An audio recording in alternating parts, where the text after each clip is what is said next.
Hello, my fellow students. Welcome to Remembrance Day Assembly. Before we could get started to two presentations, just remember to turn off your smartphones while the presentation is on, and just no applauding while the Remembrance Day has gone through. Okay, so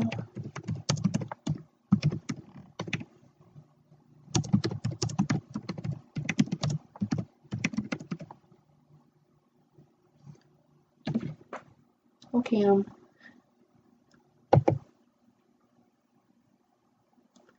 right, here's one.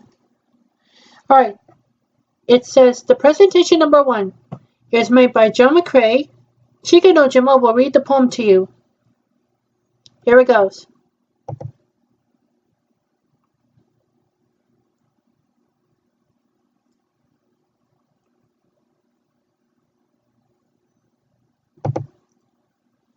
In Flanders fields, the poppies blow between the crosses are on a row that mark our place, and in the sky the larks, still bravely singing, fly scarce heard amid the guns below. We are the dead.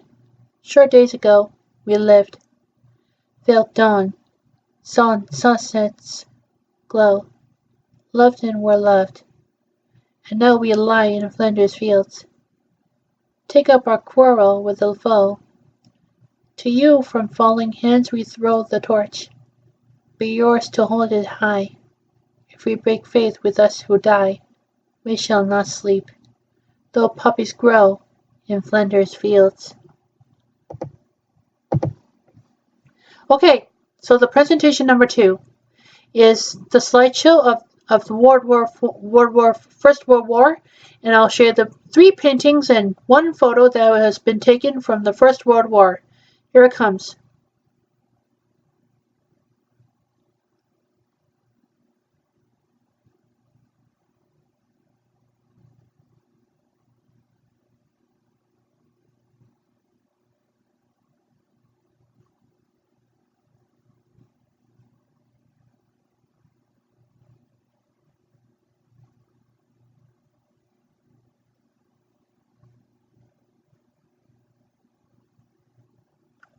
Alright, so that's all the presentations we got. So, yeah, happy Remembrance Day to you all, students.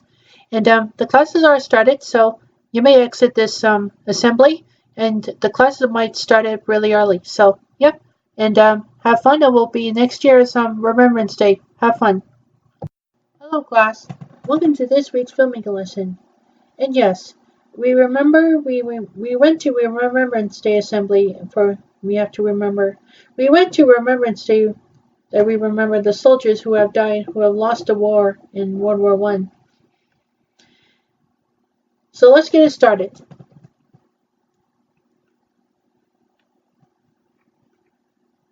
So first, we will be doing Walt Disney Home Video releases. On today, we will be doing the Lion King 2019 film. Here's the plot in this film. In the Pride Lands of Africa, a pride of lions rule over the animal kingdom from Pride Rock. King Mufasa's and Queen Sarabi's newborn son Simba is presented to the gathering animals by Rafiki the mandrill, the kingdom's shaman and advisor. Mufasa shows Simba the Pride Lands and explains to him the responsibilities of kingship and the circle of life, which connects all living things. Mufasa's younger brother Scar covets the throne and plots to eliminate Mufasa and Simba, so he may become king. He tricks Simba and his best friend Nala to admit it is expected Simba will marry into exploring a forbidden elephant's graveyard, where they are attacked by spotted hyenas led by the ruthless Shenzi. Mufasa is alerted about the incident by his majordomo, the hornbill Zazu, and rescues the cubs. Though upset with Simba, Mufasa forgives him and explains that the great kings of the past watch over them from the night sky, from which he will one day watch over Simba. Meanwhile, Scar visits the hyenas and manages to convince them to help him overthrow Mufasa in exchange for hunting rights in the Pride Lands. Scar sets a trap for his brother and nephew, luring Simba into a gorge and having the hyenas drive a large herd of wildebeest into a stampede that would trample him. He informs Mufasa and Simba's peril, knowing that the king will rush to save his son. Mufasa saves Simba but ends up hanging perilously from the gorge's edge. Scar refuses to help Mufasa, instead sending him falling to his death. He then convinces Simba that the tragedy was Simba's own fault and advises him to leave the kingdom and never return. He orders the hyenas to kill the cub, but Simba escapes. Scar tells the Pride that both Mufasa and Simba were killed in the stampede and steps forward as a new king, allowing Shenzi's clan to live in the Pride Lands. Simba collapses in the desert and is rescued by Timon and Pumbaa, a meerkat and warthog, who are fellow outcasts. Simba grows up in an oasis with his two new friends and other animals in their oasis, living a carefree life under the motto Hakuna Matata, no worries in Swahili. Now a young adult, Simba rescues Timon and Pumbaa from a hungry lioness who turns out to be Nala. She and Simba reunite and fall in love, and she urges him to return home, telling him that the Pride Lands have become a drought-stricken wasteland under Scar's reign. Feeling guilty over his father's death, Simba refuses and storms off. He then encounters Rafiki, who tells him that Mufasa's spirit lives on Simba. Simba is visited by the ghost of Mufasa in the night sky, who tells him that he must take his rightful place as king. Realizing that he can no longer run from his past, Simba decides to return to the Pride Lands. Aided by his friends, Simba sneaks past the hyenas at Pride Rock and confronts Scar, who was about to fight Musarabi. Scar taunts Simba over his role in Mufasa's death and backs him to the edge of the rock, where he reveals to him that he murdered Mufasa. Enraged, Simba reveals the truth to the rest of the Pride. Scar, who previously claimed that he arrived too late at the gorge, attempts to defend himself, but his knowledge of Mufasa's last moment exposes his role in Mufasa's death. Timon, Pumbaa, Rafiki, Zazu, and the lionesses fend off the hyenas while Scar, attempt to escape, is cornered by Simba at the ledge near the top of Pride Rock. Scar begs for mercy and attempts to blame his crimes on the hyenas. Simba spares his life, but orders him to leave the Pride Lands forever.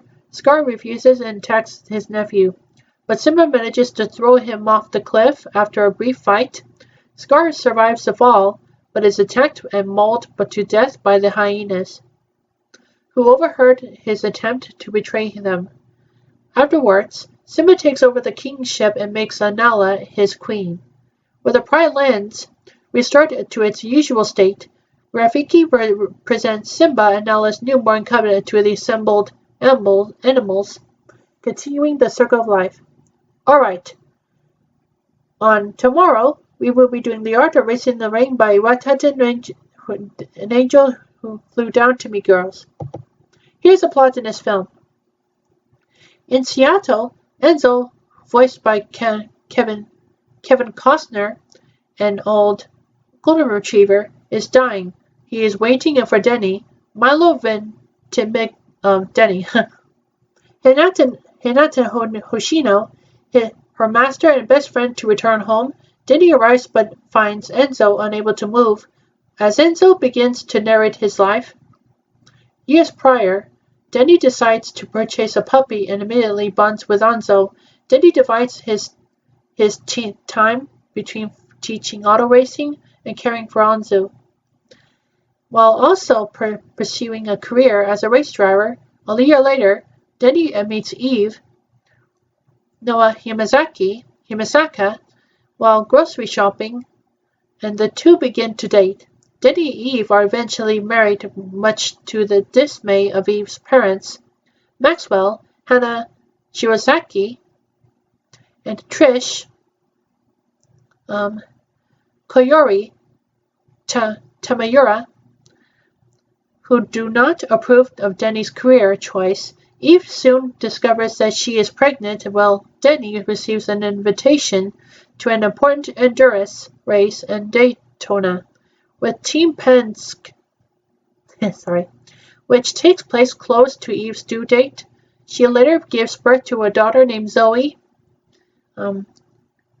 Kenan, with Denny unable to attend the birth. A few years passed, and family life is idyllic for Anzo. While Denny spends prolonged periods away from home to race, Eve begins to fall seriously ill, and Anzo can smell a distressing rotting wood odor coming from her head. She is diagnosed with brain cancer and lives with her parents while receiving treatment, consigned her to her fate. Eve admits to Anzo that she is no longer afraid of death and passes away while she watches on. Maxwell, who blames Denny's absence for Eve's illness, demands custody of Zoe and threatens to sue if Denny does not comply.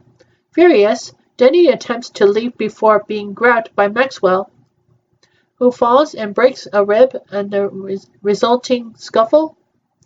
Seeing the opportunity to take the upper hand in the case, Maxwell reports the incident to the police and Denny is arrested for fourth-degree assault, causing her to lose custody of Zoe for an initial 90 days.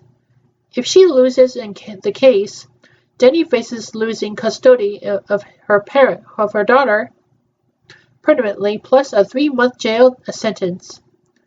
Denny continues to race and is offered a job in Maranello, testing new prototypes for Ferrari, which she is forced to temporarily decline due to his personal circumstances. She makes a promise that if her case turns out in her favor, she will accept the offer. Later that night, a frustrated Denny goes jogging with Anzo, struggling to keep pace in her old age. Anzo attempts to follow Denny across the street but is hit by a car. Denny rushes him to an animal hospital where the vet explains that Anzo is lucky to be alive and may suffer from hip dysplasia in the near future. Exhausted of money and patience, Denny is persuaded to agree to an out-of-court settlement whereby she gives up custody of Zoe in exchange for visitation and the dropping of the assault charge. However, Anzo rips the illegal document to shreds in an attempt to convince Denny to keep fighting. The court trial arrives and Trish, feeling guilty, admits the truth about the incident while under oath. The charges are then dropped and Denny wins full custody of her daughter. She also calls the Ferrari representative and agrees to take the job. At Zoe's birthday party, Maxwell and Trish visit Denny and want to patch things up with her, and Zoe. Denny is very forgiving as she owes Trish for testifying for her, and she had won back her daughter. Although heavily attempted to dismiss Maxwell, Denny chooses to forgive her. They are therefore invited to Zoe's birthday party. Over the next few weeks, Anzo's health begins to rapidly deteriorate. Realizing that the end is near, Denny arranges for Anzo to be raced around the track where she used to teach. Anzo laments that she will not be able to travel to Italy or care for her family, but insists that she has enjoyed a good life. She recalls a television documentary which showcased Mongolian beliefs that once a dog dies, they are reincarnated as a human. Anso explains that she is looking forward to her new life. 8 years later, Denny, now a successful Formula One driver, is living in Italy with a teenage Zoe. Denny is introduced to a young fan who asks for an autograph. Denny agrees and discovers the girl's name is Anso. The boy's name is Anso. Denny smiles and tells the mother and the boy that the boy reminds him of an old friend. Denny gives the father his phone number and tells her that when her son is ready, she will train her. Alright. On Wednesday, we will be doing The Princess and the Frog 2009 4K Ultra HD Blu-ray film. Here's the plot in this film. In New Orleans, a girl named Tiana and her friend Charlotte LaBouffe listen to Tiana's mother read the story of the Frog Prince. Charlotte finds the story to be unromantic while Tiana proclaims she will never kiss a frog. 14 years later, in the 1920s, Tiana has grown into an inspiring young chef who works as a waitress for 2 local diners so she can save enough money to start her own restaurant, a dream she shared with her father, who is implied to have died in World War I. Prince Naveen of Moldavia arrives in New Orleans to better his financial situation after being cut off by his parents for being a philanderer and spendthrift. Naveen intends to marry a rich Southern belle, and Charlotte is the perfect candidate. Ellie Big Daddy LaBouffe, a rich sugar baron and Charlotte's father, is hosting a masquerade ball in Naveen's honor. Charlotte hires Tiana to make beignets for the ball, giving her enough money to buy an old sugar mill to convert into her restaurant. Meanwhile, Naveen and his valet Lawrence meet a voodoo witch doctor named Dr. Facilier, inviting them into his emporium. Facilier convinces them that he can make their dreams come true. But neither man gets what they are expecting.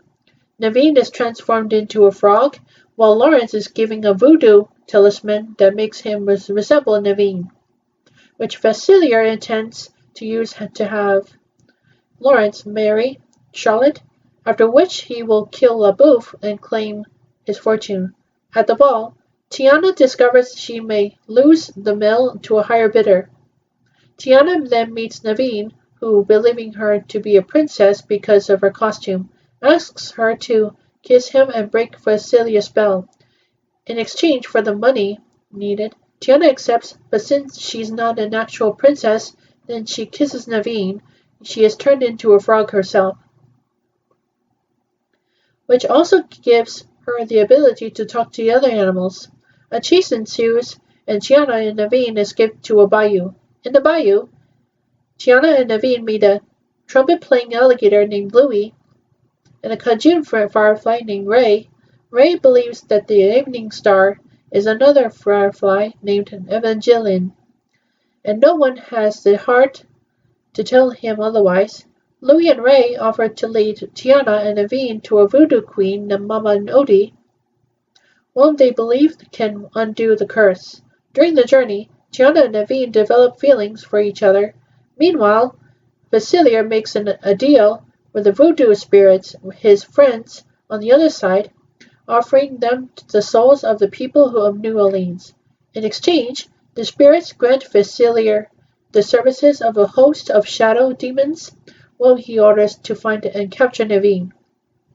When the four find no Mama Odi, after escaping from several of the demons and the trio of bumbling frog hunters, she tells them that Naveen must kiss a true princess in order to break the spell, but Tiana misinterprets Mama Odi's advice for her as needing to work harder.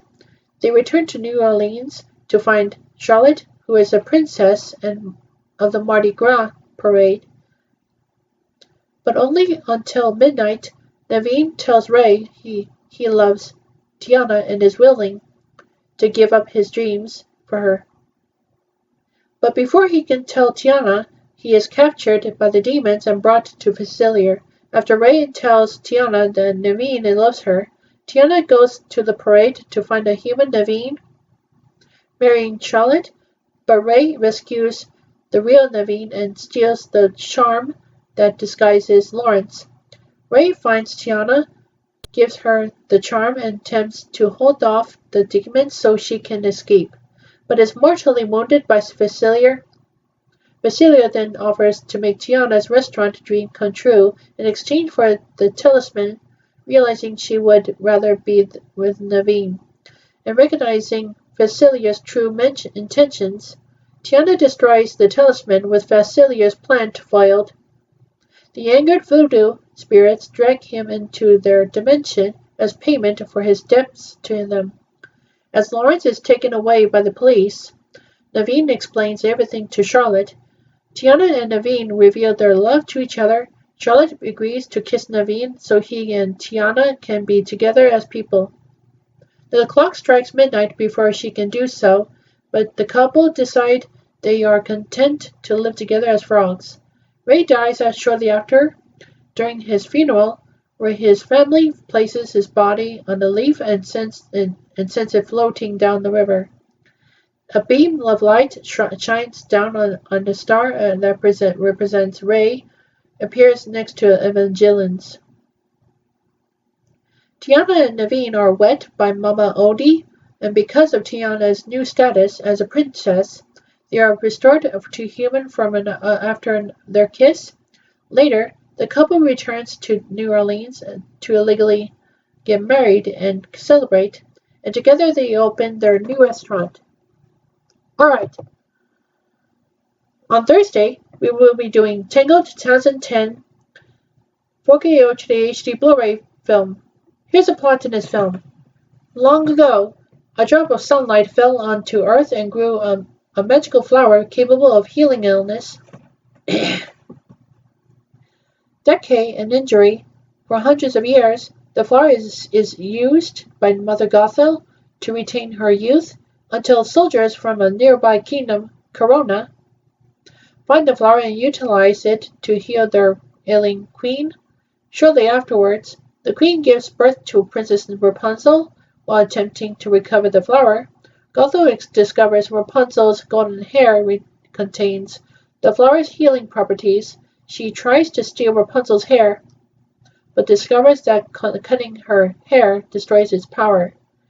Gothel abducts the baby and raises Rapunzel as her own daughter in an isolated tower. Once a year, the king and queen release sky lanterns on Rapunzel's birthday, hoping for their daughter to see them and return. On the eve of her 18th birthday, Rapunzel, who sees the lanterns each year on her birthday, requests to leave the tower and discover their source. But Gothel refuses, claiming that the outside world is a dangerous place. Meanwhile, a thief named Flynn Rider steals Rapunzel's crown from the palace and inadvertently discovers the tower after ditching his allies, the Sabington brothers. While fleeing from the palace guards, as Flynn enters the tower, Rapunzel knocks him out with a frying pan and hides the crown. Unaware of his significance, she convinces a reluctant Flynn to escort her to see the lanterns in exchange for the crown's return. As a way to prove to Gothel that she can take care of herself in the dangerous outside world, eager to reclaim the crown, Flynn takes Rapunzel to a snuggly duckling, a pub filled with menacing thugs, in an effort to discourage her into returning home. But the thugs are charmed by Rapunzel instead. When she encourages them to follow their dreams, royal soldiers, led by one of the royal army's horses, Maximus, arrive in search of Flynn. Rapunzel and Flynn escape but are then trapped in the flooding cave, resigned to his fate. Flynn reveals his real name, Eugene Fritzebert, Rapunzel remembers that her hair glows when she sings and uses it to provide enough light to find a way out of the cave. Eugene and Rapunzel take refuge in the forest where Gothel, now in league with the Stabbingtons, gives the crown to Rapunzel and suggests using it to test Eugene's faithfulness. In the morning, Maximus finds the pair and tries to arrest Flynn, but Rapunzel arranges a truce in honor of her birthday. The group reaches the kingdom and enjoys the festivities, culminating in an evening cruise as the lanterns are released. There, Rapunzel gives Eugene the crown after fulfilling her dream of seeing the lanterns in person. Rapunzel and Eugene realize they have fallen in love with each other and are about to kiss when Eugene notices the Stabbingtons on the shore. Eugene leaves Rapunzel to give them the crown, but they knock him out, tie him into a boat, and attempt to capture Rapunzel. After convincing her that Eugene has left her, Gothel then stages a rescue, betraying and incapacitating the brothers, and leaves with Rapunzel as Eugene and the Stabbingtons are detained at the palace. Back at the tower, Rapunzel recognizes the symbol of the kingdom, which she had subconsciously incorporated into her paintings over the years. Realizing that she is the long-lost princess, she confronts Gothel. As Eugene is sentenced to hang, the duckling thugs help him escape. He is then carried back to Gothel's tower on Maximus. Eugene enters by climbing Rapunzel's hair, only to find Rapunzel chained and gagged. Gothel fatally stabs Eugene and tries to force Rapunzel to leave with her, but Rapunzel agrees to submit forever willingly if she is allowed to heal Eugene. Eugene, wanting Rapunzel to be free, instead slicing her off her hair, destroying its magic and causing Gothel's age to suddenly catch up with her. She then trips and falls out of the window of the tower, turning into dust in the process. A heartbroken Rapunzel mourns for Eugene, who dies in her arms. However, her tear, which still contains some of the sun's power, lands on his cheek and restores his life. The two return to the kingdom and Rapunzel reunites with her parents. Overjoyed, the kingdom breaks out in a celebration, and Eugene is pardoned for his crimes. Rapunzel and Eugene eventually marry. Alright. On Friday, we will be doing Big Hero 6, 2014, 4K HD Blu-ray film. Here's the plot in this film. Hiro Yamada is a 14-year-old high school graduate and robotics genius living in the futuristic city of San Francisco, a portmanteau of San Francisco and Tokyo, who spends much of his free time participating in legal robot fights. To redirect Hiro, his older brother Tadashi takes him to the research lab at the San Francisco Institute of Technology, where Hiro meets Tadashi's friends, Gogo, Wasabi, Honey Lemon, and Fred. Hiro also meets Professor Robert Callaghan, the head of the university's robotics program. Amazed, Hiro decides to apply to the university. To enroll, he signs up for the school's showcase and presents his project, Microbots, swarms of tiny robots that can link together in any arrangement imaginable using a neurocranial transmitter. At the fair, Hiro declines an offer from Alistair Cray, CEO of Cray Tech, to market their microbots, and Callaghan accepts him into the school. As the Hamada family leaves to celebrate Hiro's success, a massive fire suddenly breaks out in the showcase hall and Tadashi rushes to save Callaghan. The only person left inside, the building explodes moments later, killing both. Weeks later, a depressed Hiro, in mourning for Callaghan's and Tadashi's death, inadvertently activates Baymax, the inflatable healthcare robot that Tadashi created after accidentally hurting his toe. The two find Hiro's only remaining microbot and follow it to an abandoned warehouse. There they discover that someone has been mass-producing the microbots and are attacked by a man wearing a kabuki mask who is controlling them after they escape.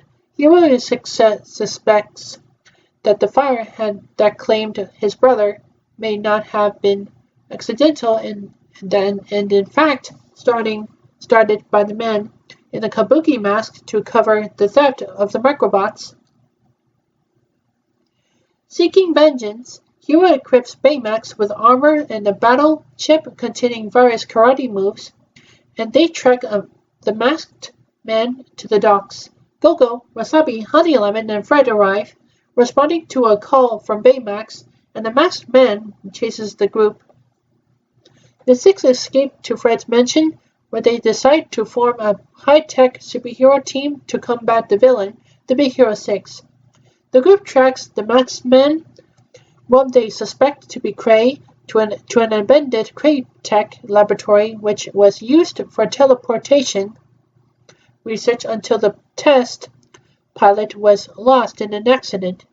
The masked man attacks, but the group subdues him and knocks off his mask, revealing him to be Callaghan, who had stolen and used Hiro's microbots to shield himself from an explosion that killed Tadashi.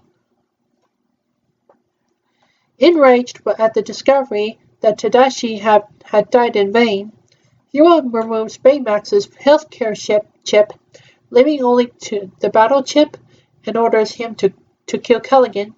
Honey reinstalls the healthcare chip at the last second, preventing Baymax from carrying out the kill order. Callaghan barely escapes, and Hiro leaves with Baymax intent on avenging Tadashi. Back home, Hiro repairs the robot's damaged scanners and tries to remove the healthcare chip again, but Baymax blocks his access port, disobeying his orders and stops him, stating that vengeance is not what Tadashi would have wanted. To calm him down, Baymax shows Hiro videos of Tadashi running numerous tests during Baymax's development as a demonstration of Tadashi's benevolence and legacy. Hiro remorsefully apologizes to his friends, who reassure him they will catch Callaghan in the right way. Video footage from the laboratory accident reveals that the lost test pilot was Callaghan's daughter, Abigail, and that Callaghan is seeking revenge on Cray. Callaghan interrupts Cray at a public event and attempts to destroy his headquarters. Using Cray's teleportation portal, after a lengthy battle, the team deprives Callaghan of his microbots and the mask, saving Cray, but the portal remains active. Baymax detects Abigail inside, alive but in hypersleep, and leaps into a portal with Hiro and to rescue her. They find Abigail's pod, but on the way back out, Baymax is struck by debris, damaging his armor and disabling his thrusters. With no other option but to sacrifice himself, Baymax activates his armor's rocket fist and asks Hiro if he is satisfied with his care in order to deactivate him.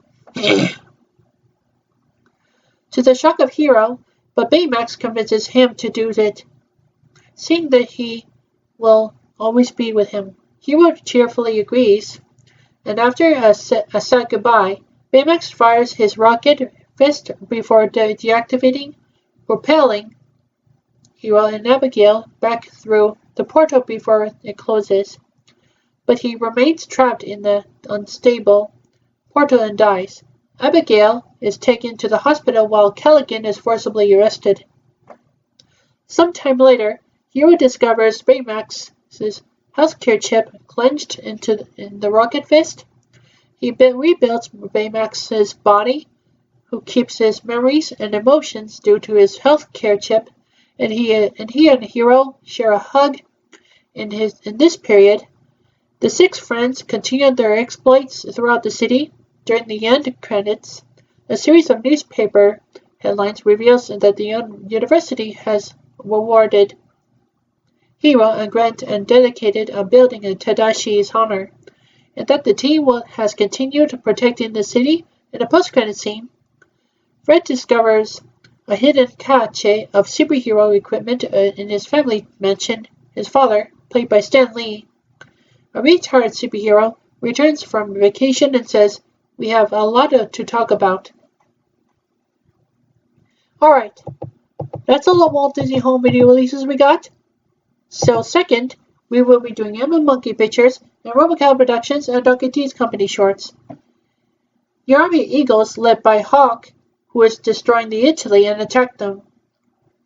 Leading his army, the eagles will become the Americans, veterans of the Canadians. Alright, that's all the shorts we got. So,